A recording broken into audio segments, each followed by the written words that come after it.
During late July, a big Iowa buck showed up on Matt Obright's Moultrie. This buck was unique, he had a bunch of stickers, and Matt decided to call this buck Spike. During the late summer, it didn't seem like Spike was moving very far, which is what you would expect. It was almost like he was holed up in this little block of timber where it was shaded and cool, and he had summer forage. There were crops all around, and he didn't have to move very far between food and cover. During late summer and early fall, bucks begin shifting within their home ranges. They're going to shift from those summer areas into fall, winter areas. And a lot's happening. Testosterone levels are starting to rise. They're shedding velvet, that upcoming rut, in the fall. Food sources are changing. Summer food sources are hardening off. Crops are being harvested in ag country. Acorns are hitting the ground. A lot is changing, and bucks are going to shift from their summer range to that fall, winter range.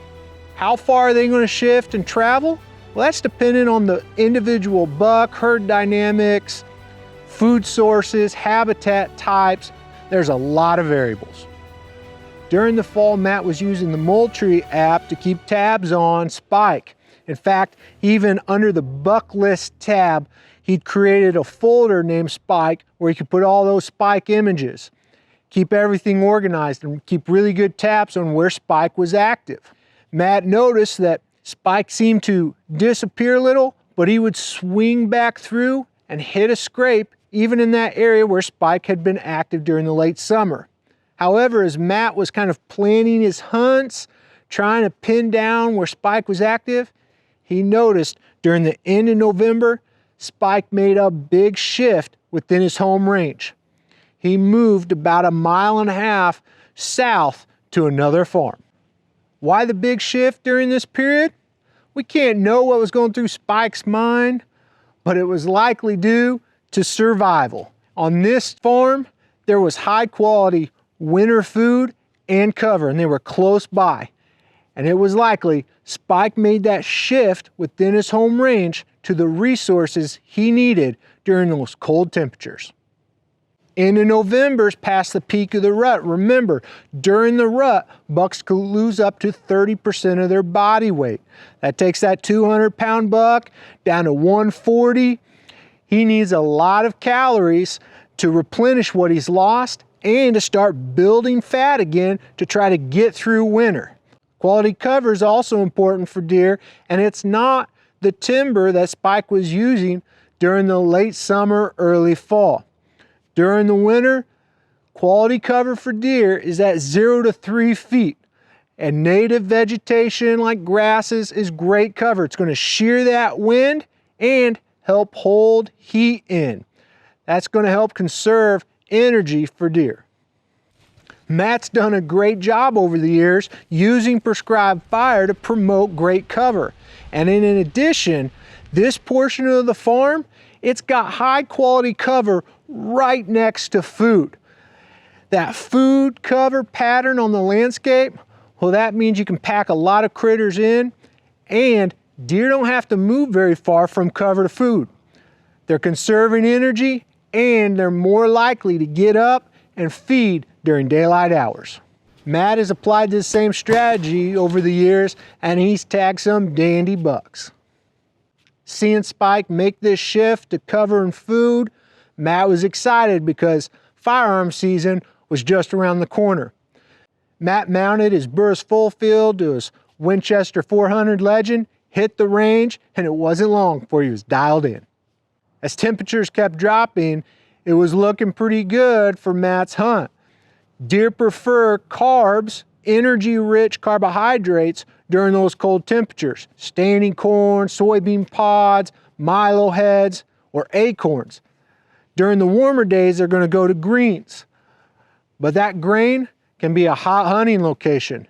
And during the morning of December 11th, Spike walked in front of a Moultrie, and he was coming out of the corn, headed to a bedding area.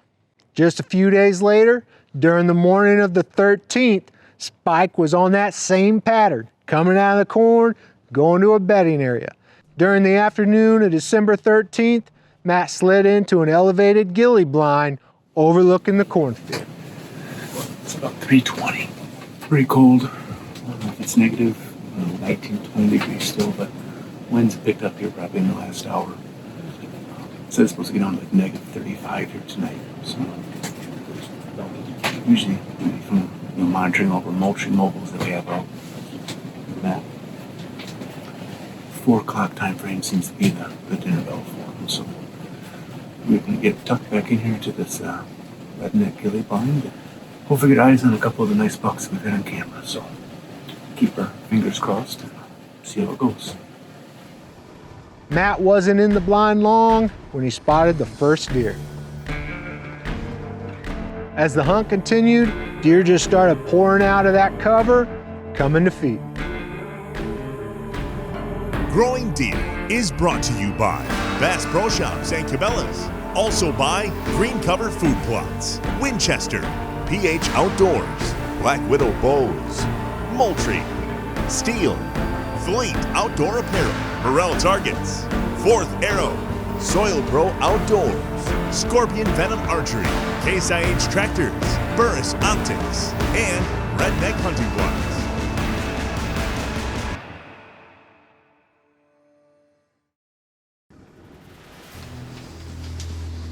As light began to fade, a big-bodied deer popped out, and it was Spike.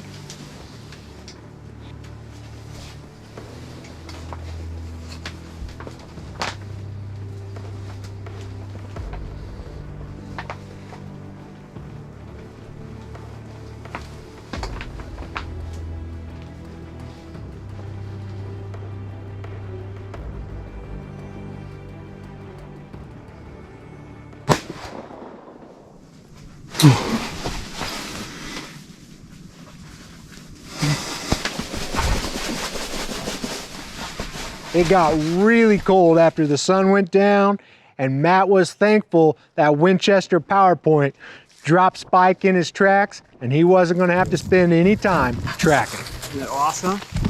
Man, it is freezing too. Holy smokes, look at that. That 400 Legend just dropped him right in his tracks. Oh my goodness, look at that. Here's the buck that we called Spike. I've had him on our Moultrie mobile cameras pretty much all summer. I believe I had him last year too. So he was on one farm about north here, but he made a move down here a couple weeks ago and we started to pick him up on these cameras. Been about 6:14 at night, over the PM, but kind of set up an area where we have food, and we're hoping that he would make a move here with this big cold snap. It was about negative 27 yesterday, and it's about just as warm today. So a bunch of does came in, a bunch of young bucks, and then just a little bit later he showed up, came into the corn, and he gave me about a 75-yard shot, and the old 400 Legend here put a really good hit on him. Just dropped him right in his tracks. So very thankful, very lucky. Just can't say enough about this awesome deer. So this hunt was the result of understanding deer biology, where deer are active throughout the season, how they shift within their home range to meet their needs based on the resources that are available. This was a textbook late season hunt, hunting over a quality food source right next to high quality cover. Hunting during the late season can result in big antlers hitting the ground. And during the next 2 videos, we're going to be sharing more details about what late season food looks like and late season cover. Make sure you subscribe to the Growing Deer channel so you can stay up to date and you don't miss out on those late season hunting tips. Winter can be an extremely stressful season for deer. And as we go into winter, we're also approaching the Christmas season. It's that time of year that we celebrate the gift that the Creator gave the world, His Son, Jesus Christ. If you've ever felt stress in your life, or you felt that it's tough to survive, this should bring you so much hope, because Jesus Christ is the Prince of Peace. I hope you slow down this week, learn more about Jesus, because He's the only way to get to the Creator and have a personal relationship with Him. Thanks for watching Growing Deer.